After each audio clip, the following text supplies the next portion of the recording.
Journey cakes are an old world food born out of convenience. Taverns often served them to weary travelers. They were very portable and they could be taken on a trip. I'm about to demonstrate a very American version of the journey cake, one that uses a New World grain. Thanks for joining us today on 18th Century Cooking with James Townsend & Son. Our recipe comes from a collection of recipes by Harriott Pinckney Horry from about 1770. Let's get started. You're going to need whole hominy, and you can often find it canned in your local grocery store. Now, we hope to do an episode very soon on making your own hominy, but for now, this is just going to have to do. We're using about a pint. We need to mash this into a pulp. You can make quick work of this if you're in a modern kitchen by pulsing it in a food processor.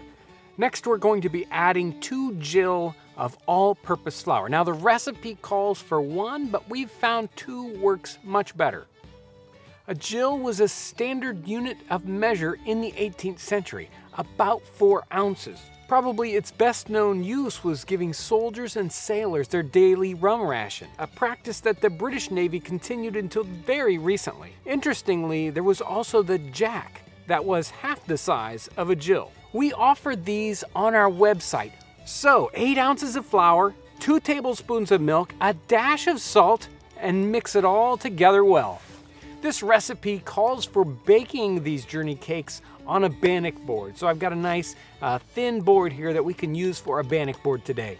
The cakes were pressed on and propped before the fire until they were baked. I'm dipping my spoon in the milk and smoothing this out, and this will also help brown the surface.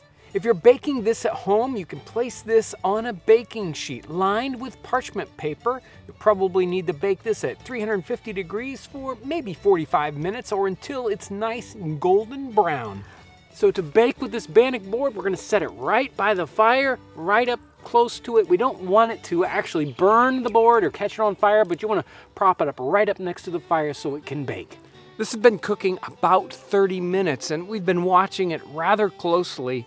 It's firmed up nicely and the color looks really good, so I think it's ready. So let's get this off the board.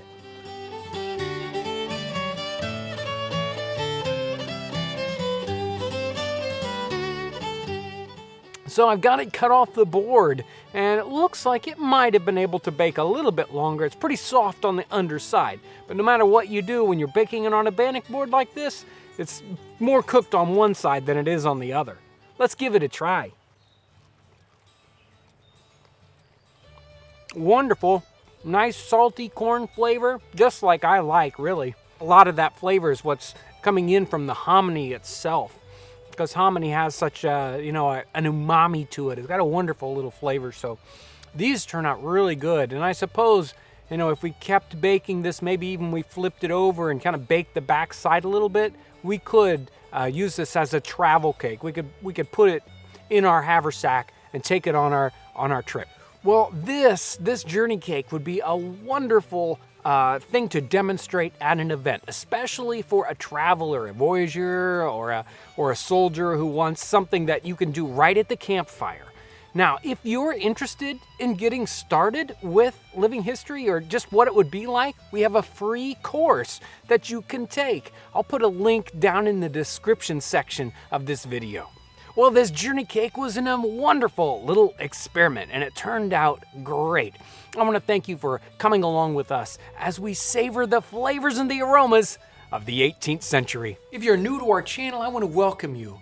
You can subscribe by clicking the button right up here. Also check out our related videos. Thanks so much for watching.